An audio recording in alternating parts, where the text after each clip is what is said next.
Tout d'abord, je voulais vous souhaiter une bonne année puisque c'est la première vidéo de l'année 2023, donc bonne année. C'est pas une période que j'aime particulièrement, mais j'espère que 2023 sera une année dans laquelle vous ferez plein de trucs que vous aviez envie de faire et que vous serez content. Voilà.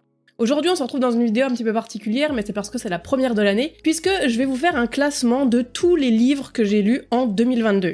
C'est un peu une tradition sur ma chaîne Twitch, à chaque fin d'année, le dernier live de l'année, je fais ma tier list de tous les jeux auxquels j'ai joué l'année passée et on les classe et on élit un GOTY qui est le jeu de l'année en référence à l'émission de remise de prix des Game Awards qui a lieu tous les ans.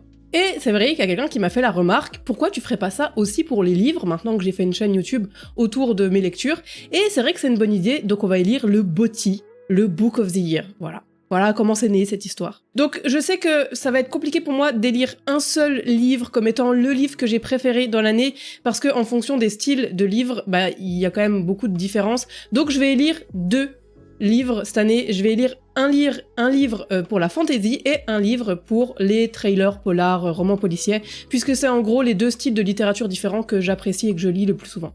Donc pour ce qui est de la tier list, je vais vous l'afficher quelque part, on verra au montage, mais quelque part par là, je vais vous présenter les catégories rapidement. Donc il y aura évidemment tout en haut le livre de l'année en fantasy et le livre de l'année en polar thriller. Ensuite, ce sera par note, donc du 5 sur 5 au 1 sur 5, comme je fais pour mes chroniques sur Instagram ou pour mes vidéos YouTube. Et ça sera du meilleur 5 sur 5, donc le coup de cœur. Ensuite, on aura les bonnes lectures, des très bonnes lectures, mais qui n'étaient pas un coup de cœur. Ensuite, les lectures qui sont sympas, mais sans plus, c'est pas les choses que je recommanderais particulièrement, mais des lectures qui étaient ok tiers. Ensuite, les livres vraiment pas fous. Et enfin, les livres horribles qui j'ai estimé que ça a été une perte de temps pour moi de les lire et de les découvrir. Pire catégorie, désolé d'avance pour les livres que je vais mettre dans cette catégorie-là, mais écoutez, il en faut. Donc voilà, et j'en profite aussi pour un petit message pour remercier encore une fois toutes les personnes qui m'ont offert des livres en 2022, qui ont pris des livres dans ma wishlist Amazon et qui me les ont envoyés. Merci beaucoup, puisque sans vous, j'aurais pas pu, je pense, lire autant, surtout j'aurais pas pu posséder autant de livres, parce que vous allez voir, ça fait quand même vraiment beaucoup de livres, et donc encore une fois, merci beaucoup de me les faire parvenir, merci pour les cadeaux, ça me fait plaisir de fou de recevoir des livres, et voilà, encore une fois, merci à tous ceux qui m'ont envoyé des livres en 2022. Allez, c'est parti, c'est déjà une vidéo qui va, je pense, être assez longue, parce que j'ai beaucoup de livres à vous présenter, alors sachez que je ne vais pas faire un résumé pour chaque livre, parce que déjà, pour la plupart, vous les avez eus dans mes chroniques de chaque mois, et en plus de ça, ça prendrait vraiment beaucoup trop de temps, donc c'est vraiment un petit résumé, pourquoi j'aime pas, on le met dans la tier list, et on passe à un autre. Donc on va déjà commencer par un très grand morceau de lecture, puisque on va classer la saga Autre Monde de Maxime Chatham. Donc la saga Autre Monde de Maxime Chatham, c'est 7 tomes, alors en tout c'est 8 tomes, moi j'ai lu les 7 tomes de l'histoire principale, et il y a un 8e tome qui a été rajouté plus tard, qui est un préquel sur un protagoniste principal de l'histoire de Ambre, que moi je n'ai pas lu, donc là ça va vraiment être la notation pour les 7 tomes de Autre Monde. Donc ça c'est le tome 1, ils sont... Voilà, je crois que c'est la saga la plus longue que j'ai jamais lue, que je possède d'ailleurs, parce que les livres sont très grands et très nombreux. Donc je voulais pas mettre plusieurs notes pour cette saga, mais je vais quand même diviser la saga en 2, donc du tome 1 à 3 et du tome 4 à 7, parce que pour moi, globalement, mon avis, je mettrai pas tout le monde au même niveau. Donc le tome 1 à 3 de Autre Monde, qui très rapidement, en gros, c'est l'histoire de 3 adolescents principalement qui se voient du jour au lendemain se réveiller dans une ville où il n'y a plus personne quasiment. Il reste plus que les enfants et quelques adultes, mais principalement que des enfants, et on les suit dans ces aventures pour se débrouiller parmi tout ça, savoir qu'est-ce qui s'est passé, essayer de comprendre, etc. Ils se rendent compte qu'ils ont aussi un peu des pouvoirs qui sont nés avec le temps. Donc voilà en gros ce que c'est le lore. J'ai mis un 4 sur 5 pour le tome 1 à 3 parce que je trouve que c'est vraiment un très bon début de saga. Je trouve que l'intrigue est super bonne, les protagonistes sont vraiment cool, on s'attache fort à chacun d'entre eux, ils ont tous un peu leurs particularités, leur tempérament, leurs affects les uns avec les autres, donc j'ai beaucoup aimé. Donc c'est pour ça que j'ai mis un 4 sur 5, donc c'est pas un coup de cœur, mais c'était vraiment une très bonne lecture. Et ensuite pour le tome 4, 5, 6 et 7, j'ai mis un 3 sur 5, parce que j'avoue, alors je sais pas si vraiment le tome 4 je lui mets un 3 sur 5 ou un 4 sur 5, mais j'avoue que j'ai été un peu déçue, donc si vous avez lu cette saga, n'hésitez pas à me donner aussi votre avis dessus, mais En fait, j'ai trouvé, malheureusement, et c'est un peu le cas par exemple dans les séries aussi, parfois quand c'est des séries qui durent trop longtemps, où il y a trop de saisons, on sent que les scénaristes se perdent un peu et font du remplissage, on revoit un peu toujours les mêmes choses, une boucle, et pour le coup, dans cette saga, autant j'ai beaucoup aimé les 3-4 premiers tomes, autant ensuite j'ai trouvé que bah, ça avait bouclé, en fait, on reprend, pour aller les 3 derniers tomes de la saga, c'est le début, mais vu sous une autre forme, et ça a cyclé, en fait, ça a bouclé, et j'ai trouvé que c'était un peu dommage, parce que, en fait, je me suis ennuyée sur la fin. En plus, je trouve que y a des choses qui sont obvious, il y a des réponses que j'aurais aimé avoir sur certaines choses dans cette saga, certains mystères qui entouraient cette saga, et finalement, j'ai pas eu ce que je voulais, j'ai pas eu ce que j'attendais. Donc, j'avoue que petite note pour cette fin de saga, mais le début est vraiment très bien. C'est une très bonne saga, après elle est très longue, donc si vous avez envie de vous pencher dessus, voilà, c'est quand même 7 tomes, c'est beaucoup. Mais c'est du Maxime Chatham, on reconnaît bien sa plume, on reconnaît bien son univers, il aime bien créer plein de créatures différentes, les présenter, etc.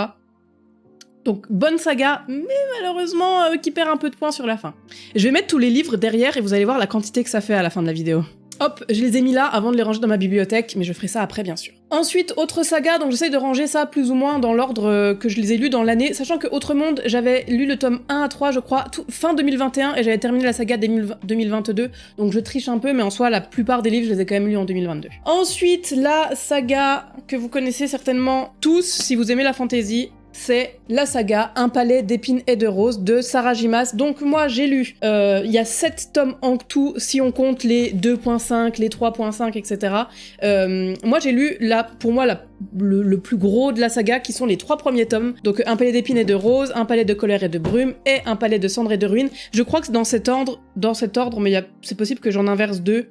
Ouais, non, si c'est bon, c'est dans l'ordre là. Et j'ai aussi le tome 3.5, voilà, qui est une grande nouvelle, qui pour moi fait pas vraiment partie de la saga, mais qui est quand même une nouvelle dans l'univers avec les protagonistes qu'on connaît. Donc ici, on va surtout noter les 3 premiers tomes. Le premier tome, Un palais d'épines et de roses, je lui ai mis un 3 sur 5, puisque j'ai trouvé que c'était un petit peu long à démarrer. C'est-à-dire que vraiment, le début, on sent que c'est une saga qui va être assez longue et où ils mettent petit à petit les protagonistes, l'histoire, l'univers en place, et j'ai trouvé que c'était un petit peu long sur le début, même si la fin je l'ai quand même lu assez vite, mais voilà, petit 3 sur 5, c'était bien, c'est un bon premier pas dans l'univers, mais ça manquait d'un petit quelque chose quand même, un petit peu d'aventure, de mouvement, d'action dans ce premier tome, c'est pour ça que je lui ai mis un 3 sur 5. Le tome 2, ça a été pour moi un giga coup de cœur, j'ai vraiment beaucoup aimé, je lui ai mis un 5 sur 5 du coup, sans surprise.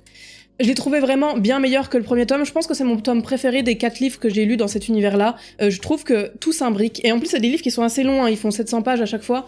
Mais je trouve que tout s'imbrique par rapport au premier tome. Vous savez, le premier tome, je vous ai dit, c'est introductif. Il y a des pistes qui sont lancées, on introduit les personnages, etc. Mais ça laisse un peu des mystères. Et là, tout se débloque, toutes les pièces s'imbriquent. On sent que le tome 1 et le tome 2 a été écrit vraiment dans la même veine, dans la même continuité. Et c'est hyper agréable de voir des masques tomber, des points de vue différents qui sont expliqués, de les réactions qui ont été faites dans le premier, etc. J'ai vraiment beaucoup aimé cette lecture, c'est un coup de cœur, le 5 sur 5. En plus, il y a des nouveaux personnages qui arrivent dans ce nouveau tome, et je les ai beaucoup aimés aussi, donc ça joue en faveur de cette note. Ensuite, le tome 3, je lui ai mis également un 5 sur 5. C'est la suite, hein, bien sûr. Là, on rentre dans un aspect un peu plus guerre, conflit, politique, etc., que j'ai beaucoup aimé. Le seul truc un peu sage pour moi de ce roman-là, c'est, pour ceux qui ont lu et qui comprendront ce que je vais dire là, mais c'est les réactions et ce que l'auteur a fait de Tamlin qui, je trouve, c'est un petit peu dommage, puisqu'il prend très cher alors que il a des excuses, on va dire. Mais dans la globalité, c'est quand même une saga que j'ai beaucoup aimée, que j'ai lu extrêmement vite, qui est longue, mais que j'ai beaucoup aimé. Donc le premier tome est un peu sous-noté, mais les 2 derniers qui sont un 5 sur 5, je trouve que ils le valent. Et pour moi, c'est une saga qui pourrait s'arrêter là. J'ai acheté le tome, donc celui-là dont je vais vous parler, j'ai acheté le tome 4 aussi. Je suis pas hyper pressée de les lire. Pour moi, je trouve que cette saga-là, cette trilogie-là, va très bien ensemble sans qu'il y ait besoin de plus. Mais j'ai quand même lu Le Palais de glace et de lumière, qui est donc le tome 3.5. En gros, c'est à la fin du 3, c'est avant forcément le 4, mais c'est pas un roman à part entière, il est assez court. Il fait à peine 300 pages. Par rapport aux 700 d'à côté, c'est une grande nouvelle en fait sur les personnages, sur leur vie au quotidien après ce qui s'est passé à la fin du 3. Et c'est sympa, je lui ai mis un 3,5 sur 5 parce que j'aurais pu lui mettre un 2,5 en fait, mais ça se lit, c'est la moyenne. C'est vraiment un peu un roman télé-réalité sur une fenêtre de vie de nos personnages qu'on avait suivis pendant 3 tomes. Il y a pas de surprise, il y a pas vraiment d'intrigue, il y a pas de secret, c'est juste une fenêtre de vie sur les personnages qu'on suivait, et c'est sympa, mais sans plus, quoi. Ensuite, un pack d'Olivier Norek, donc c'est le premier d'Olivier Norek que je vous présente, mais en 2022, j'ai beaucoup lu, j'ai fini de lire tous les livres qu'il avait écrits, donc vous en verrez d'autres dans cette liste. D'ailleurs, c'est un de mes livres préférés, je me le suis même fait dédicacer tellement je l'aime beaucoup. J'ai rencontré l'auteur à Nancy pendant l'événement de la place du livre, donc c'était très cool. Impact, je lui ai mis, vous allez comprendre forcément, un 5 sur 5, c'est un coup de cœur. Donc pour moi, Impact, c'est vraiment une claque. Norek nous parle du monde dans lequel on vit, du monde dans lequel on va vivre si on continue comme on est aujourd'hui. C'est un livre qui est assez engagé, qui est assez un petit peu, pas moralisateur, mais qui nous met face à des vérités sur ce qu'on fait de notre planète, puisque c'est assez tourné vers le climat.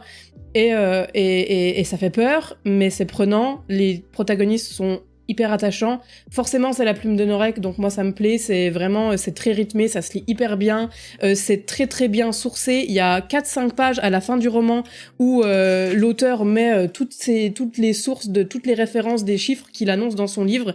Donc j'ai trouvé qu'il y avait un vrai travail de journaliste finalement dans ce livre-là, et il est vraiment très très cool, c'est un coup de cœur. Je pense que je le mets dans mon top 3 de mes livres préférés de Norek. Pendant longtemps, je pensais que c'était mon top 1, mais il y en a qui arriveraient à égalité, je pense, aujourd'hui. Ensuite, Hadès et Perséphone, tome 1 ou 2. Vous avez mes chroniques détaillées sur ces livres-là sur Instagram, donc n'hésitez pas à aller voir si vous voulez un peu plus de détails. Je vais commencer par le tome 1, évidemment. Donc, Hadès et Perséphone, le tome 1, que je lui ai mis un 2 sur 5. C'est vraiment pas fou, cette catégorie, voilà, elle porte bien son nom. C'était un univers qui, pour moi, allait me parler, allait m'intéresser. C'est de la mythologie grecque, voilà, Hadès et Perséphone, les couvertures sont stylées, je me suis dit, ça va me plaire.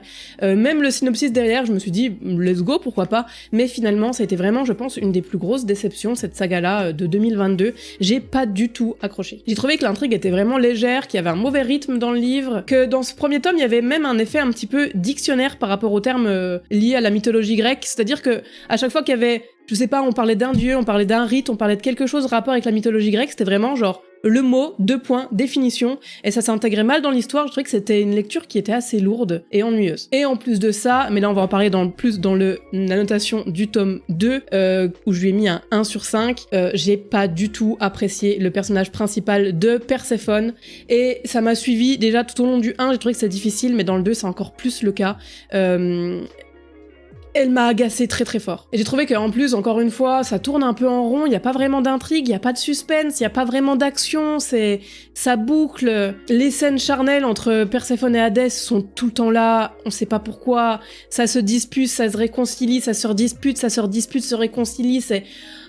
Ouais, non, grosse déception pour moi, Hadès et Perséphone. Je ne lirai pas la suite. Alors, il y en a 7. Il y a 7 livres. Je crois qu'il y a aussi des livres à chaque fois. Par exemple, entre le 1 et le 2, il y a un livre 1.5 qui raconte le point de vue de Hadès, alors que là, nous, on a le point de vue de Perséphone, ce genre de choses. Donc je crois qu'en tout, il y a vraiment que 4 gros livres d'histoire principale hors nouvelle, mais je pense pas pour le coup que je lirai la suite. Déjà, quand j'avais lu le premier, je me suis dit je lirai peut-être pas le 2, mais finalement, je l'ai fait quand même. J'ai du mal à arrêter des sagas. Moi, j'aime bien lire tout, même si ça me plaît pas trop, parce que je me dis je peux peut-être me tromper et passer à côté de quelque chose. Mais j'avoue que Hadès et Perséphone, compliqué. Si vous l'avez lu et que vous avez aimé, dites-moi si le tome 3 vaut vraiment la peine d'être lu, parce que je vais avoir du mal de l'acheter, je pense. Ensuite, Lore, un autre gros pavé. Je crois que 2022 aura été vraiment l'année où j'aurais lu le plus de livres qui sont tout le temps au-dessus des 700, 800, 900, 1000 pages. Mais voilà, Lore de Alexandra Bracken. Alors, ça m'a surprise parce que je lui ai mis un 4 sur 5 parce que je fais une notation au fur et à mesure de l'année de mes livres, et je lui ai mis un 4 sur 5. J'avoue que quand j'ai vu, j'étais un peu surprise parce que j'avais pas un si bon souvenir que ça du livre, mais a priori, ça m'a beaucoup plu. Je me souviens que j'avais trouvé le début, et ça je l'avais noté aussi, j'ai trouvé le début un petit peu long, c'est-à-dire que c'est un univers, déjà c'est un one-shot. Donc les one-shots en général, c'est qu'il y a beaucoup d'informations en très peu de temps parce qu'il n'y a pas le choix. Il faut intégrer l'univers tout de suite pour que le lecteur accroche, et t'as pas le temps de faire dépasser l'immersion sur un tome 2, tu vois, de mettre en place petit à petit. En fait, le livre est scindé en plusieurs grandes parties, et vous voyez, la première grande partie, on va dire, elle fait cette taille-là à peu près. Donc c'est quand même assez conséquent sur l'entièreté du livre. Et en gros, cette partie-là, moi j'ai eu beaucoup de mal, j'ai trouvé que c'était un peu lent, que l'univers était hyper riche, et que du coup c'était dur de rentrer dedans. Il y a beaucoup de termes, encore une fois, liés à la mythologie et c'est un peu lourd. C'est difficile à lire, il y a beaucoup de personnages, il y a beaucoup de choses et c'est un peu... voilà, le début est compliqué. Mais la fin, après, rattrape, c'est-à-dire qu'une fois qu'on est bien plongé, bien immergé dans cet univers-là, ça va beaucoup mieux. Il y a beaucoup d'actions, beaucoup d'aventures, il y a un conflit qui lie les dieux qui sont présents dans ce livre et je trouve que c'est bien écrit. Ça se lit bien, c'est vraiment un livre où tu as du mal de t'arrêter à chaque fois à un chapitre, t'as envie d'en voir plus. Et c'était, voilà, c'était un bon livre, l'or. En plus, la couverture est assez stylée. Ensuite, nous avons une saga de Jennifer L. Armentrout. Je vous les montre comme ça, c'est de beaux livres. Et je vous les montre comme ça, donc sans la jaquette, puisque c'est des versions, c'est les versions collector. Ils sont quand même assez stylés, je trouve. Deux gros pavés. Sachez que Le sang et la cendre, quand même, pour la petite histoire, c'est le livre qui m'a fait commencer les posts sur Instagram et les vidéos YouTube. C'est en lisant ce livre-là que je me suis dit, vas-y, j'ai trop envie de parler, en fait, de mes lectures. Ça me passionne. J'ai envie de le partager au travers de vidéos, si des gens veulent bien l'entendre et le regarder. Mais voilà, c'est ce livre-là qui m'a décidé de faire ça. Alors, en premier, Le sang et la cendre, vous l'aurez compris, je peux pas lui mettre une autre note que 5 sur 5 parce que ça a été un giga plaisir. C'est un livre qui est super long, que j'ai lu en 3 jours. Vraiment, j'ai fait une boulimie de lecture où je lisais 15 heures par jour pendant 2-3 jours pour pouvoir le terminer. Dès qu'on avait un trajet en voiture ou quoi, je lisais tout le temps. Vraiment un gros coup de cœur sur ce premier tome. J'ai beaucoup aimé Poppy, le personnage principal, qui évolue dans une société qui l'a mis dans une case et où elle ne devrait pas bouger, mais elle compte bien en sortir. J'ai bien aimé ce côté aventure. On tourne vraiment pas en rond, c'est-à-dire que entre le moment où tu lis les premières pages et à la fin, t'as vraiment l'impression d'avoir parcouru un long parcours main dans la main avec les protagonistes du livre, et c'est vraiment super agréable. C'est aussi pour ça que je l'ai lu aussi vite. On le mange, ce livre. Vraiment, t'as pas envie de t'arrêter de lire. Et heureusement que j'ai eu le temps d'un week-end pour pouvoir le lire aussi vite, parce que j'aurais été très frustrée de devoir faire des pauses dans ma lecture. Par contre, s'il y a bien un petit défaut par rapport à ce livre, c'est les plot twists, c'est-à-dire que c'est très animé, il y a beaucoup d'action, mais il y a aussi beaucoup d'indices sur ce qui va se passer, sur les retournements de situation, etc. Et je trouve que c'est un petit peu un point négatif parce qu'il y a pas de surprise. En fait, on avance main dans la main avec l'auteur, tout en sachant ce qui va plus ou moins se passer. C'est un petit point négatif, mais c'est tellement bien écrit et bien fait que, en vrai, tant pis quoi. Et ensuite, le tome 2, donc Un royaume de chair et de feu, que j'ai lu, pareil, un petit peu plus tard cette année. Il est sorti, je crois, en août, quelque chose comme ça. Et lui, en revanche, ça a été un petit peu la douche froide pour moi. Je lui ai mis un 2 sur 5. J'ai été extrêmement déçue de ce deuxième tome. Autant j'étais heureuse du premier tome, autant celui-là, j'ai beaucoup moins aimé. On est beaucoup plus centré sur la romance et beaucoup moins sur l'aventure, et ça m'a dérangé. Je préfère l'aventure, moi, dans les livres comme ça de fantasy. Et là, c'est un livre qui est un peu plus... En fait, c'est vraiment un roman transition, mais c'est trop long pour être un roman transition. On sent que là, c'est beaucoup plus centré sur le développement de l'univers et des profondeurs de l'univers, de l'origine de l'univers que l'auteur a créé. Et malheureusement, ça, c'est lent. C'est vraiment lent. Donc j'attends de voir s'ils arrivent dans le tome 3 à réussir à retrouver ce côté aventure, enchaînement des événements qu'il y avait dans le 1, tout en développant plus ce qui s'est passé dans le 2, parce que c'est intéressant quand même, ce qui est développé. Mais j'ai trouvé ça ennuyeux, et j'étais tellement heureuse du premier tome que ce deuxième tome, il m'a un petit peu refroidi, donc dommage. Normalement, je crois que le troisième tome est prévu chez De Saxus courante première moitié de 2023. Donc bien sûr, je lirai la suite. J'aimerais beaucoup d'ailleurs avoir le collector pour avoir les 3 en version collector. Mais ouais, on verra. J'ai un petit peu déçu. Malheureusement, Le royaume de chair et de feu, première pile terminée. Ensuite, nous avons Le papillon des étoiles de Bernard Werber. Alors ça, c'est un livre que j'ai relu, c'est une relecture, parce que c'était un livre que j'ai peut-être lu il y a 4-5 ans, quelque chose comme ça. Et d'ailleurs, c'est très longtemps un livre que j'ai érigé au titre de mon livre préféré, c'est-à-dire quand on me demandait « Ah ouais, c'est quoi ton livre préféré ?» Je répondais toujours « Le papillon des étoiles », et je me suis dit pourquoi pas le relire. Et alors je sais pas si ça vous a déjà fait ça, vous, dans une relecture d'un livre que vous aviez un très bon souvenir, et de le relire plusieurs années plus tard, mais j'aurais pas dû le relire plusieurs années plus tard. Cette relecture ne m'a pas, je sais pas, je me suis dit pendant ma lecture, mais pourquoi c'était mon livre préféré? J'ai beaucoup moins aimé, et du coup je lui ai mis un 3 sur 5 pour cette tier list, parce que voilà, je dois lui mettre la note qu'il mérite pour cette année 2022, et en l'occurrence c'est un 3 sur 5. C'est-à-dire que c'était une bonne lecture, je pense que je recommanderais toujours ce livre-là à quelqu'un qui aime bien par exemple l'espace, qui aime bien les vaisseaux, qui aime bien un peu le côté exploration des planètes. J'ai trouvé qu'il y avait beaucoup de choses qui étaient un peu tirées par les cheveux malheureusement, que ça soit au niveau des prises de décision, même du côté science-fiction, que représente le livre, j'ai trouvé que c'était trop parfois, et pas assez crédible alors que ça s'inscrit dans une réalité, puisque le speech de base c'est une équipe de 3 personnes veulent partir de la Terre parce qu'elles se rendent bien compte que l'humain n'y arrivera pas en fait, que l'humanité va s'entre-détruire, va s'entre-tuer, va tuer la planète qui la nourrit et donc ne pourra plus survivre, et ils décident de partir pour une planète qu'ils ont vue habitable à des années-lumière pour y aller, et ils se disent on y va, on construit un énorme vaisseau, dedans on met des humains suffisamment pour qu'il y ait plusieurs générations, parce que le trajet va être tellement lent que les personnes à l'origine de ce projet ne verront jamais le bout du projet puisqu'il faudra plusieurs générations pour l'amener au terme, et on y va. On quitte la Terre et on va sur une autre planète pour reconstruire l'humanité ailleurs et en quelque sorte pour sauver l'humanité. Voilà le speech de base, c'est super cool comme speech de base, mais malheureusement, ouais, il y a des trucs qui sont un peu tirés par les cheveux.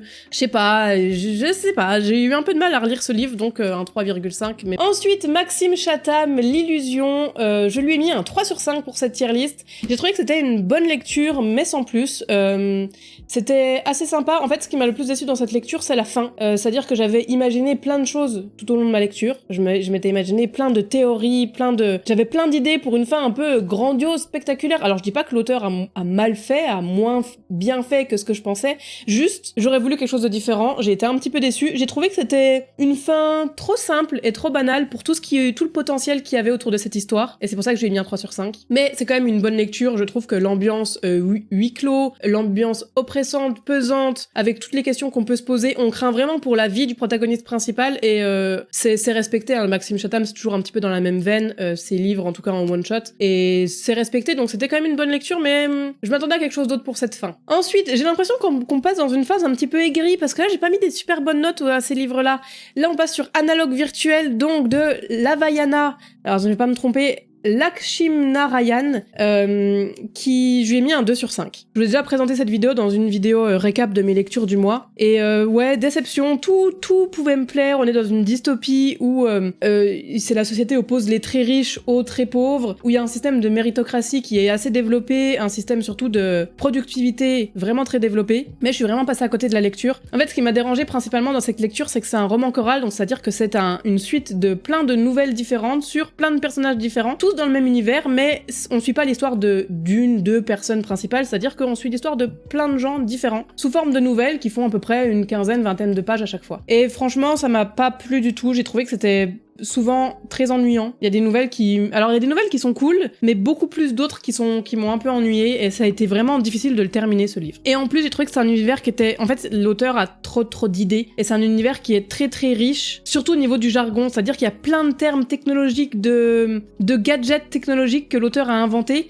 qui portent des noms différents, et ça alourdit fort la compréhension. Il y a même certains chapitres où je ne comprenais rien à ce que je lisais, tellement il y avait de gadgets qui étaient inventés avec des spécificités différentes, et ça m'a un peu perdu. J'avoue que ça m'a un peu perdu, donc un petit 2 sur 5 malheureusement pour Analogue virtuel. Ensuite, une autre saga assez conséquente, qui est la saga qui m'a beaucoup été recommandée, c'est Nevernight de J. Christophe. Donc n'oublie jamais, Les Grands Jeux, le tome numéro 2, et L'Aube Obscure, le tome numéro 3. Donc ici c'était hyper difficile de mettre des notes parce que aucun des 3 tomes n'a été pour moi un coup de cœur, donc personne ne mérite à mon avis un 5, mais ça mérite pas non plus un 2 ni un 3, je leur ai mis 4 à chacun des tomes, 4 sur 5. Donc le premier tome, on découvre l'univers, on découvre Mia, surtout moi je découvre la plume de J. Christophe que je connaissais pas du tout et qui est selon moi très particulière, notamment avec la redondance, enfin pas la redondance, mais l'abondance de notes de bas de page. Ici, ce premier tome est vraiment cool, il est assez introductif, il y a des lenteurs quand même, je trouve, mais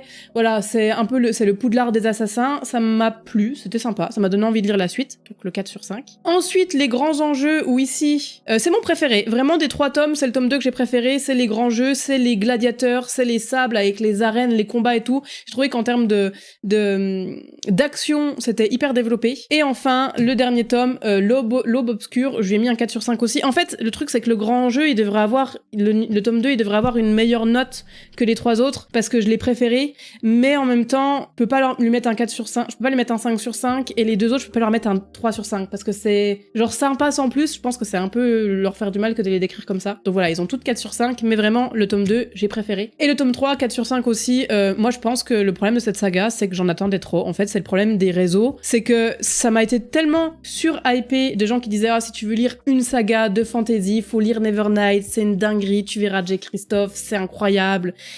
Et je sais pas pourquoi je m'attendais à trop, en fait. Je m'attendais à être surprise de bout en bout. C'était pas le cas. Moi, j'ai pas du tout aimé la relation de deux personnages, de Mia avec un autre personnage. Oui, ça prend, je veux pas trop vous spoil, hein, mais où il y a une importance trop importante de l'autre personne que j'ai détestée. Et ça n'a pas aidé du tout ma lecture, mais c'est de la bonne fantasy. C'est incroyable. L'univers qui a été créé est fou. Mais il y a plein de choses qui m'ont dérangé. Je trouvais que c'était lent. J'ai trouvé qu'il y avait pas de surprise. Je sais pas. Mais 4 sur 5, c'est super bon. On a l'impression que j'ai détesté ce que je suis en train de dire, mais juste, vraiment, je me suis laissée avoir par le fait que, pour moi, ça a l'air un giga coup de cœur, mais par exemple, j'ai préféré Crescent City, on va en parler après, mais j'ai préféré le premier tome de Crescent City que les 3 tomes réunis de Nevernight. Mais quand même, c'était cool. Je suis contente de l'avoir lu, maintenant j'ai un avis sur cette saga, mais ouais, un peu survendu, moi. Je trouve que c'est un peu une saga surcotée, pour le coup.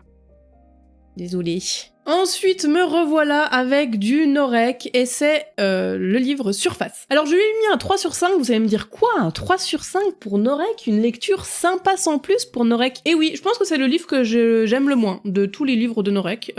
Tous les autres, je leur mettrais presque 5 sur 5 à tous, donc c'est pas grave que ça soit celui que j'aime le moins. Mais je trouve qu'on sort un petit peu de l'univers de Norek, déjà parce que c'est pas son personnage fétiche qui est le capitaine Coste, je pense que ça change aussi. Bon, Impact, vous allez me dire, c'est pas Coste non plus, et pourtant je lui ai mis un 5 sur 5, mais là, ça reste une enquête avec une nouvelle intervenante, enfin une nouvelle enquêtrice. Et ouais, je sais pas, j'ai trouvé qu'il était un peu moins cool. En fait, globalement, l'ambiance du roman m'a moins plu. L'intrigue principale me plaisait moins. Voilà, je n'ai pas beaucoup de choses de plus à dire. C'était une bonne lecture, mais c'était pas non plus... Par exemple, c'est un livre que je ne relirai pas. Typiquement, je pense que je relirai jamais Surface. Alors qu'il y en a d'autres que je les relirai facilement. Ensuite, Un signe d'elle de Stéphane Gallas. Je lui ai mis un 4 sur 5. C'est le tout premier roman de l'auteur. Moi, c'est le deuxième que je lis de lui, puisque j'ai lu Les Ombres de Salem, je vais vous en parler juste après. Mais voilà, Un signe d'elle. Et je vais vous lire le résumé, parce que je trouve que pour vous faire un petit détail de pourquoi j'ai aimé, il faut que je vous lise les quelques lignes du résumé. Pourquoi Stella Le Carré, la fille la plus convoitée de New London, a-t-elle jeté son dévolu sur Niels Edwards, adolescent insipide et solitaire? Stella en est si étrangement amoureuse qu'elle lui propose de se suicider avec elle. Leur amour devient ainsi éternel, et si tu ne le fais pas, je reviendrai d'entre les morts et je te pourrirai la vie jusqu'à ce que tu me rejoignes. Gorge serrée, ventre noué, Niels accepte, mais lorsqu'il s'agit de sauter, c'est la panique. Seul le corps de Stella se fracasse sur le béton. Dévasté, Niels s'enferme dans une culpabilité mêlée à une peur irrationnelle, celle du retour de Stella. Et ensuite, on se retrouve 15 ans plus tard, avec Niels qui a grandi, bien sûr, et qui a l'impression que, ça y est, Stella vient le hanter et vient se venger de l'avoir laissé se suicider seule. Voilà l'intrigue. Bon, ça paraît un peu chelou comme intrigue, mais vraiment, la lecture se fait bien. J'ai accroché à la plume de Stéphane Gallas, que je trouve ressemble un petit peu à celle de Norek, alors qu'ils écrivent pas du tout la même chose, mais j'ai trouvé que ça ressemblait un petit peu, donc ouais, bonne découverte, Stéphane Gallas. En plus, on sent qu'il est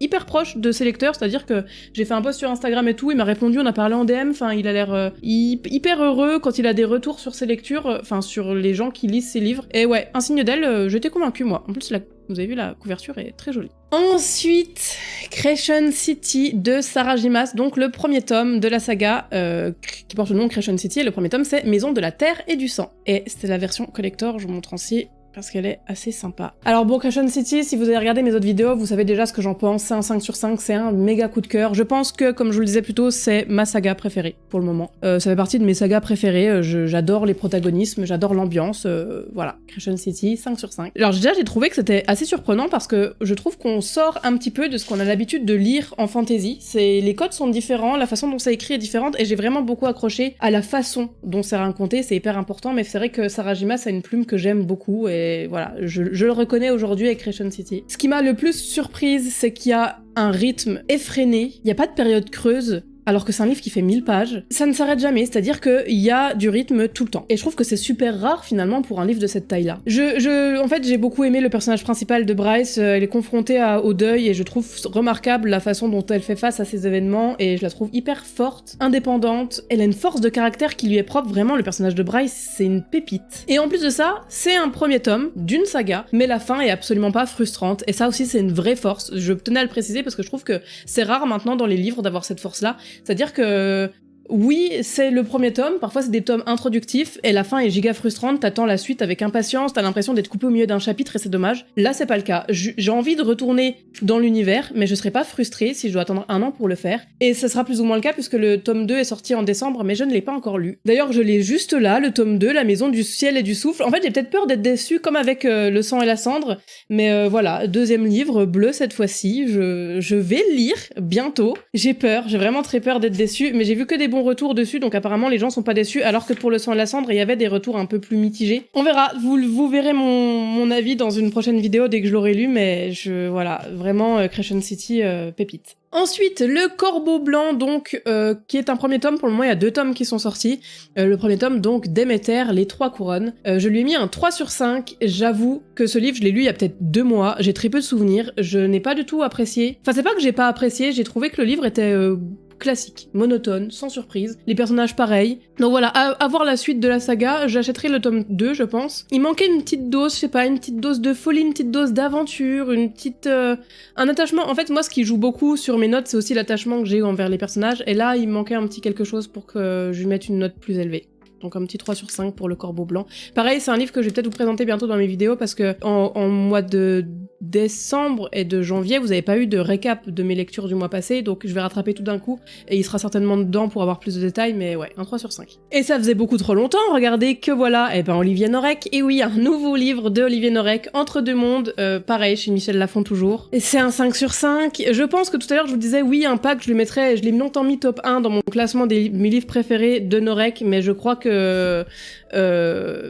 Entre deux mondes, il va aussi se loger sur la première place, à égalité avec Impact. C'est vraiment un livre déchirant, chargé d'émotions, qui décrit la vie dans la jungle de Calais, donc un camp de réfugiés, et avec une immersion vraiment brutale dans cet entre deux mondes. Finalement, le livre ne pourrait pas mieux porter son nom, et vraiment c'est...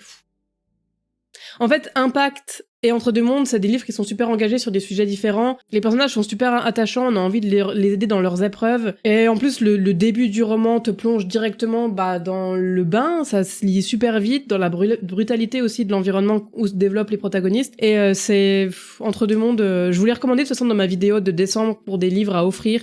C'est un chef-d'œuvre. Vraiment, c'est un très très bon livre, je trouve. C'est très bien écrit, c'est Norek, c'est un 5 sur 5. Ensuite, La Nurse du Yorkshire par Stacey Halls, que j'ai lu au mois de décembre, donc pareil, vous n'avez pas eu ma vidéo encore dessus pour vous le présenter, mais je lui ai mis un 4 sur 5. C'était une bonne lecture, c'était cool, ça raconte l'histoire d'une jeune nurse dans les années 1900, et c'est vraiment trop cool de plonger dans cette époque-là, dans la réalité de cette époque-là, de voir quelque chose qui se fait moins aujourd'hui, qui sont les nurses, donc quelqu'un qui s'occupe des enfants de personnes assez aisées en général, et tout ça autour d'un mystère un peu qui tourne autour de la maison, où on comprend pas bien, la mère est assez effacée, absente, le père au contraire est beaucoup plus avenant, et qu'est-ce qui se passe quoi? Cette maison regorge certainement de secrets, et petit à petit on avance sur la révélation, sur ce qui se passe, sur l'histoire des personnages, sur l'histoire aussi de la nurse que nous on suit en la première personne. Donc ouais, une lecture vraiment sympa, c'est pas très long à lire, ça fait 400 pages, très cool La Nurse du Yorkshire, c'était pas un coup de cœur non plus, mais c'était un bon moment, donc un 4 sur 5. Ensuite, L'île des damnés de Angelina Delcroix. Ici, je lui ai mis un 2 sur 5. À chaque fois, je suis triste de mettre des notes si basses pour des livres, parce que je me dis, les personnes qui l'ont écrit, elles ont mis une petite partie de leur âme dans ça, et je les note mal, mais... Voilà, c'est mon avis, quoi. En fait, je trouve que l'idée est bonne, en gros, le speech de base, c'est une île sur laquelle on envoie des gens qu'on estime qui ne pourront jamais se réintégrer à la société, les pires criminels, et on leur dit, on vous isole sur une île, vous perdez votre identité, c'est-à-dire qu'on vous exclut de la mémoire collective, et vous allez là-bas finir vos jours. Et sur cette île, il n'y a pas de règles. Vous serez sur une île déserte où vous devrez survivre, il n'y a pas de règles. Et on met tous ces gens-là ensemble. Donc le speech est pas mal, mais en fait, c'est super triste à dire, et je déteste dire ça, mais c'est vraiment mon ressenti qui le résume le mieux. J'ai pas du tout adhéré à la plume de l'auteur, tout simplement. Ça peut arriver, j'ai pas aimé la façon dont le livre était écrit. Déjà parce que je trouve que la façon dont c'est écrit, ça ne m'a pas plu, et en plus de ça, les personnages ne m'ont pas plu non plus. En fait, j'ai trouvé qu'ils étaient souvent incohérents. J'ai pas compris la plupart des réactions de la protagoniste principale, et ça m'a vraiment mis un frein tout au long de ma lecture. Alors qu'il y a plein de choses intéressantes dans le livre, mais ouais, j'ai pas beaucoup aimé, donc un 2 sur 5. Ensuite, donc là, c'est la trilogie 93, c'est un recueil des 3 romans de Norek en un seul, ça coûte moins cher d'acheter comme ça, donc je vais vous les présenter, je les ai tous lus en 2022, donc en premier, Code 93, qui a cette couverture-là, et ce que j'aime beaucoup, petite parenthèse vite fait, ce que j'aime beaucoup dans ce recueil, c'est qu'à chaque fois, Norek a mis les images des couvertures qui auraient pu être la couverture du livre, et qui a été retravaillée à chaque fois, et je trouve que c'est une super bonne idée. Donc Code 93, je lui ai mis un 3 sur 5, parce que, en fait, c'est du même niveau que Surface, c'est-à-dire que c'est cool, c'est sympa à lire, je regrette pas de l'avoir lu, c'est Norek, en plus c'est les toutes premières aventures, c'est le tout premier roman de Olivier Norek, c'est les toutes premières aventures du Capitaine Coste qu'on suivra pendant 3 autres romans, 4 en tout, et c'est cool, c'est intéressant, mais c'est pas non plus le roman policier de l'année, on va dire, donc ça se lit bien et c'est un 3 sur 5. Ensuite, Territoire, donc pareil, qui s'inscrit dans la suite en quelque sorte, c'est les histoires aussi du Capitaine Coste, même si chaque aventure peut se lire de façon indépendante et dans le désordre, c'est quand même la même équipe de police qu'on suit. Et ici, je lui ai mis un 3 sur 5 aussi. Finalement, j'ai pas si bien noté que ça, Norek, il a pas tous des 5 sur 5, hein.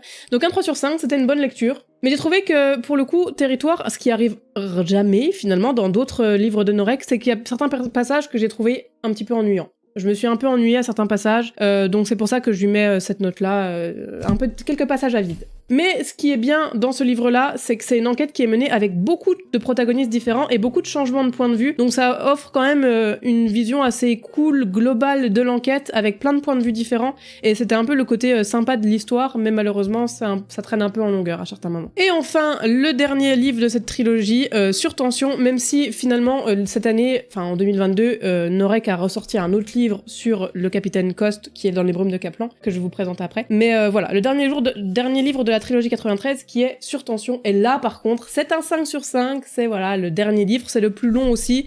On est sur la conclusion de toute cette aventure autour du Capitaine Coste. La première page de Sur Tension, ça nous dit « Un membre de l'équipe est mort ».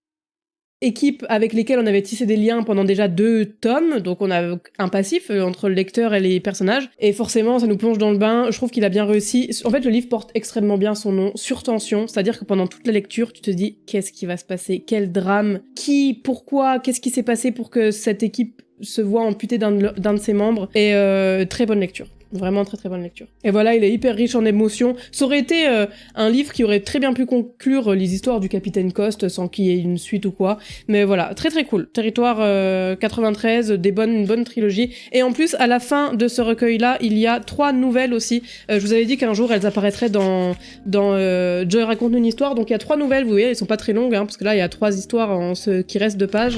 Un jour, je vous les lirai dans Joy raconte une histoire, parce qu'elles sont vachement bien écrites, elles sont bien. Et voilà. Et donc ça vaut le coup d'acheter ce livre-là plutôt que de les acheter séparément les uns et les autres. En plus, ça revient moins cher. Ensuite, Dark Rise de C.S. Paca. Pareil, C.S. Paca qui est pour moi une auteure qui est très très souvent encensée sur les blogs de lecture de manière générale, notamment pour Le Prince Captif, que moi j'ai pas lu, je connais pas, donc j'aurai aucun jugement dessus. Mais donc, ça m'a donné envie de prendre ce livre-là, Dark Rise, qui a une couverture absolument magnifique. Bon, ici, je dois bien avouer que j'hésitais entre le 1 sur 5 ou le 2 sur 5. Je lui ai mis un 1 sur 5 finalement, parce que j'ai pas trop accroché, mais je pense que j'aurais quand même envie de découvrir la suite de cette saga, donc 2 sur 5. En fait, comme je vous le disais plus tôt, ici, c'est encore un livre dans lequel je n'ai pas du tout réussi à trouver des atomes crochus avec les protagonistes principales, et c'est super difficile de s'immerger dans un univers quand les personnages ne nous plaisent pas, et pour le coup, les personnages de ce livre-là ne m'ont pas plu. J'ai pas eu d'atomes crochus, ils m'ont pas convaincu du tout. En fait, je pense c'est principalement parce qu'ils sont beaucoup trop jeunes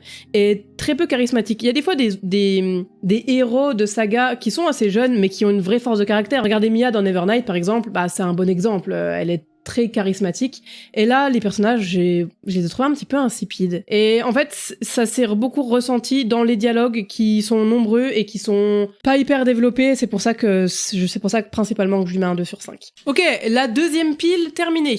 On touche au but, ne vous en faites pas. Donc ensuite, 2 livres de la collection The Queen's Council de chez Hachette Heroes. Donc d'abord, Rose Rebelle qui reprend l'histoire, la suite du Disney La Belle et la Bête. Donc à la fin du 1, c'est une suite qui a été inventée pour cette collection-là. Je lui ai mis un 3 sur 5, c'est un livre qui est ok tiers, c'est-à-dire qu'il est facile à lire. Je pense que c'est un bon livre à mettre entre toutes les mains, c'est-à-dire d'adolescents, etc. on tire de belles leçons de ce livre-là. Par contre, celui-là, j'ai trouvé qu'il était justement un peu trop jeunesse à mon goût, c'est-à-dire qu'il est un peu trop doux, un peu... Il faut pas forcément qu'il y ait des drames dans les livres pour que ça me plaise, mais disons qu'il est un peu trop lisse. Que ça soit les personnages, je trouve qu'ils sont assez lisses, et les actions, pareil, un peu lisses, l'intrigue, un peu lisse. Et du coup, voilà, c'est une bonne lecture, mais j'ai pas été giga convaincue par ce tome de Rose Rebelle. Et en plus, il y a quelques redondances dans la lecture, donc voilà, un 3 sur 5, il est à sa place. 3 sur 5 dans la tier list, ça lui va très bien. Et ensuite, De plumes et de flammes, donc là c'est pareil, sauf que tout à l'heure on suivait Belle, ici on suit l'histoire de Mulan. Mulan qui est mon Disney préféré, donc forcément,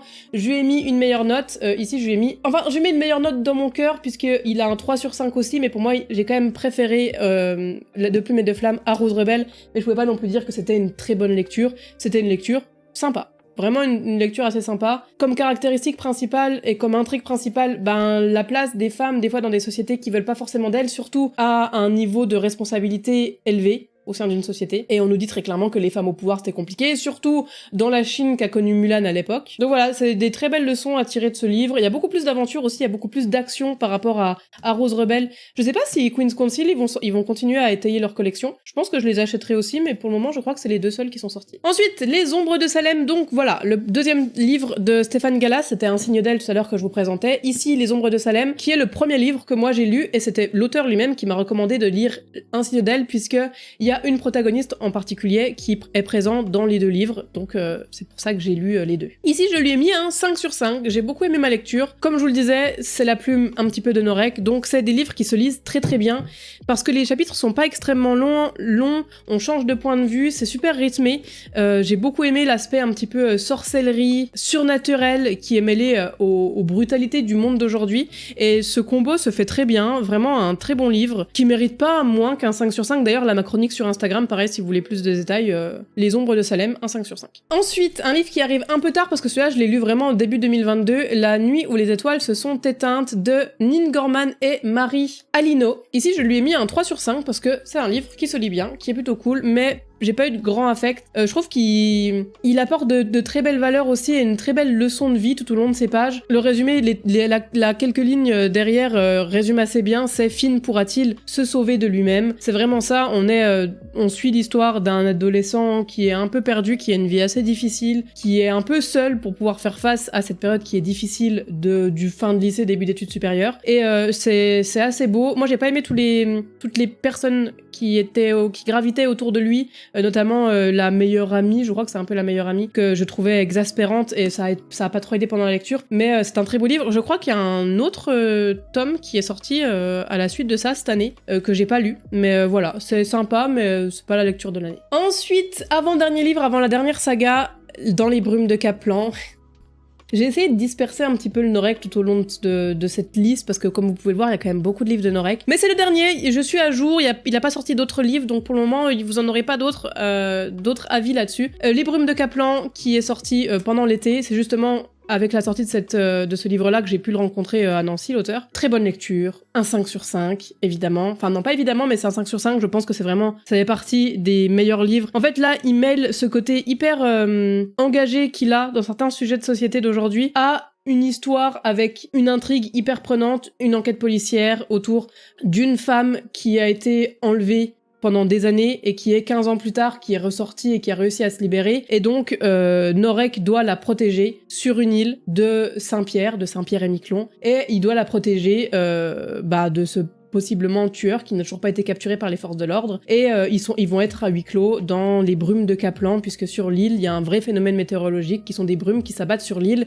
et qui rendent vraiment toute visibilité quasiment nulle. Et il arrive dans ce livre à mettre une ambiance hyper particulière, et je trouve que vraiment par rapport à ses autres livres, ici on monte vraiment d'un cran encore en termes de suspense et de profondeur en termes de personnages. Ils sont hyper difficiles à saisir, ils sont pleins de nuances, c'est des personnages qui sont hyper riches, encore plus Cost qu'on retrouve une fois de plus pour un 4e tome. En plus on a un passif, donc ça crée forcément un affect qui est différent de personnages qu'on vient de découvrir. Et ouais, Les Brumes de Kaplan, vraiment super livre. Moi je l'ai conseillé à quelques personnes, ça n'a jamais loupé, ça a toujours plu. Et enfin, et là ça va être un peu compliqué parce que je n'ai pas encore tout fini, mais c'est la saga La Passe Miroir. Encore une fois, saga qui est je sais pas si elle est surcotée, mais en tout cas, elle retient beaucoup l'attention sur les forums de lecture. Donc, le tome 1, tout d'abord, Les fiancés de l'hiver. Il y aura une chronique sur Instagram, j'ai déjà pris la photo, faut juste que je la rédige et que je la poste, donc si vous avez envie de la voir, elle va paraître bientôt, je pense. Là, on est vraiment sur du tout fin décembre, j'ai lu ça pendant les vacances de Noël, donc c'est très récent. Je lui ai mis un 5 sur 5, j'ai beaucoup aimé ce premier tome, vraiment. J'aime beaucoup l'univers, j'aime beaucoup Ophélie, qui est le personnage principal. Elle a pas cette carrure que peuvent avoir certaines héroïnes, vous savez, de femmes fortes, assumées, qui prennent des décisions toujours très tranchées, etc. Non, là, au contraire, c'est une petit bout de femme très timide, réservée, maladroite. J'aime bien le speech de base, en plus. Il y a eu un effondrement du monde, et il y a que quelques arches qui sont restées suspendues dans les airs, au milieu du ciel, et sur chacune des arches, il y a une sorte de patriarche, matriarche, qui ont des pouvoirs, et chaque arche a un pouvoir différent. Donc on retrouve là Ophélie qui vient de l'arche d'Anima, qui est en fait l'arche où les personnes qui descendent de la matriarche ont comme pouvoir de pouvoir animer les objets. Et aussi, parfois, grâce à ce pouvoir-là, de pouvoir avoir des spécificités différentes, comme par exemple Ophélie qui est capable de passer au travers les miroirs pour se téléporter d'un miroir à un autre du moment qu'elle s'est réfléchie une fois dedans. À courte distance, elle peut pas se téléporter extrêmement loin, mais voilà un de ses pouvoirs. Ils arrivent à insuffler de la vie dans les objets, c'est-à-dire que s'ils sont dans une pièce où ils sont très en colère, le mobilier va un peu réagir à cette colère-là et va être empreinte elle aussi de colère. J'aime trop le speech, je trouve ça trop marrant. Il y a plein d'arches différentes avec plein de pouvoirs différents. On voit au fur et à mesure de la lecture qu'il y a de plus en plus d'arches et que c'est vraiment hyper développé. Et j'ai beaucoup aimé ce premier tome. J'aime bien Ophélie, j'aime beaucoup Thorne aussi, qui est un personnage principal de l'histoire. J'avais envie de savoir comment allait évoluer leur relation. J'ai bien aimé ce premier tome, donc un 5 sur 5. Et ensuite, pour le tome 2 et 3, je leur ai mis la même note, La mémoire de Babel qui est le tome 2 et Les disparus du clair de lune qui est le tome 2 et La mémoire de Babel qui est le tome 3. Je leur ai mis la même note, c'est-à-dire un 4 sur 5. J'ai trouvé que c'était un peu moins bon, mais j'avoue que le tome 2 et le tome 3 sont quand même assez lents. En fait, c'est des livres qui sont très longs aussi. Ils font 500 pages, mais c'est écrit assez petit. Enfin, j'ai trouvé qu'ils étaient longs à lire. Et il y a plein de moments qui sont un peu redondants, un peu lents. Moi, le seul truc qui me tient en haleine et qui fait que j'ai beaucoup aimé ma lecture, c'est que j'avais trop envie de connaître l'évolution de la relation entre Ophélie et Thorne. Je voulais vraiment trop savoir la suite, comment ça allait se passer, est-ce que ça allait se passer bien, mal ou pas. Et c'est vrai que tout ce qui était autour paraissait un peu plus fade. L'intrigue principale du tome 2, c'est les disparus du clair de lune, comme porte le nom du tome. Et j'avoue que ça passe un peu au second plan. C'est un peu lent, il y a un peu des passages à vide, pareil dans le tome 3. Là, je suis en train de lire le tome 4, qui est La tempête des échos, je crois. Je l'ai commencé hier, donc c'est vraiment tout frais, j'ai dû lire 150 pages, un truc comme ça. Donc je suis vraiment au début. Mais ouais, c'est une bonne lecture. L'idée de base, l'univers me plaît beaucoup, la protagoniste principale me plaît beaucoup. Attention, petit spoil sur le tome 4, si vous avez pas lu, juste mutez le son pendant 30 secondes.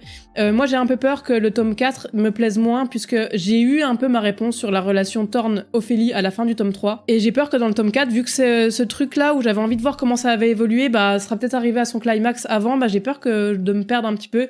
C'est aussi le tome des révélations, le thème de la conclusion, le dernier tome de cette saga, donc je pense qu'il y aura plein de trucs qui vont être intéressants en termes de finalité au niveau de l'univers, donc ça devrait aller, mais j'avoue que globalement cette saga m'a plu, surtout le premier tome, mais c'est vrai qu'il y a quand même peut-être des passages qui sont pas en trop, mais pas forcément très utiles. On a eu l'impression qu'il y avait un petit peu de remplissage à certains moments pour faire des pages, pour faire des lignes, alors que c'était pas forcément nécessaire. Mais voilà, heureusement, Ophélie vient tout sauver, et je pense que ce que je préfère dans ce livre aussi, c'est l'écharpe que Ophélie amène partout, qu'elle a fabriquée, et où elle a insufflé sa vie grâce à son pouvoir, et qui l'accompagne un peu partout, un petit peu, vous savez, comme la cape de Doctor Strange, et j'ai trouvé que c'est leur petite relation à elles deux, et toute pipou, j'aime beaucoup.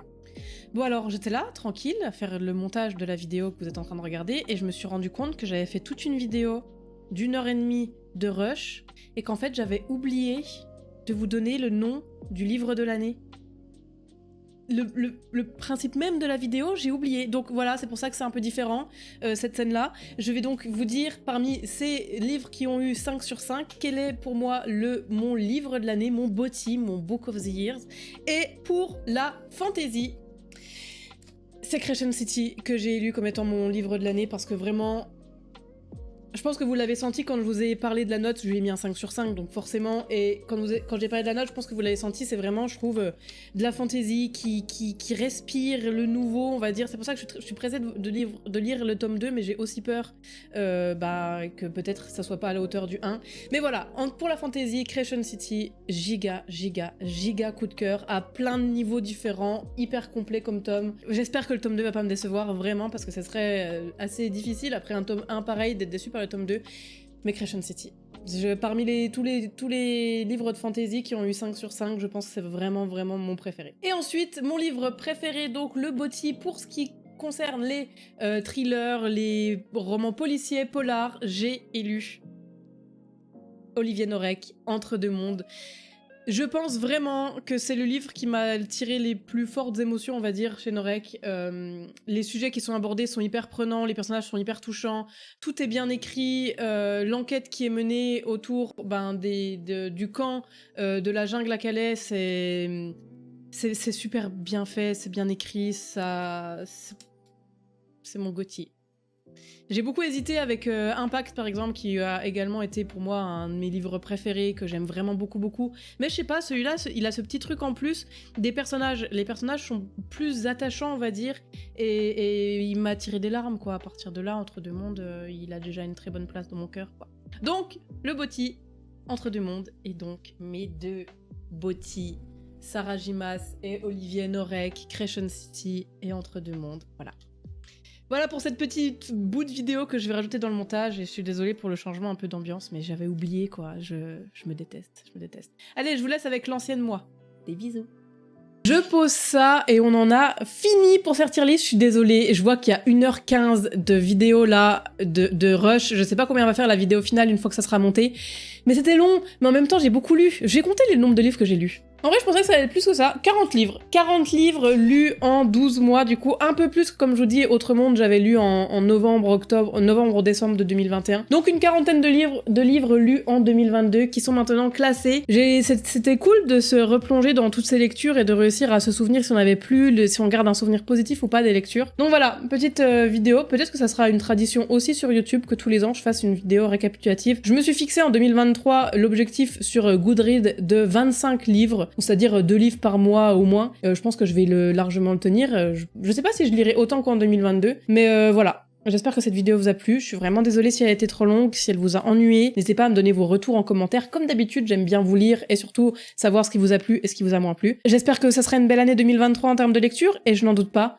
Je vous fais plein de bisous. Merci beaucoup d'avoir suivi cette vidéo. Merci de faire les trucs pour le référencement. Vous savez, genre le commentaire, le pouce et tout. Enfin, les trucs qu'on fait sur YouTube. On se retrouve bientôt dans une nouvelle vidéo. D'ailleurs, petit teasing, je pense que la prochaine vidéo sera une vidéo de mon avis complet sur la saga La Passe Miroir, parce que c'est une saga qui fait aussi beaucoup parler. Et donc je pense que je vais faire une vidéo uniquement pour ça, faire une petite vidéo, qu'est-ce que j'ai pensé de La Passe Miroir. Voilà, je vous fais des bisous, merci beaucoup d'avoir suivi cette vidéo, à la prochaine fois. Ciao, bye bye.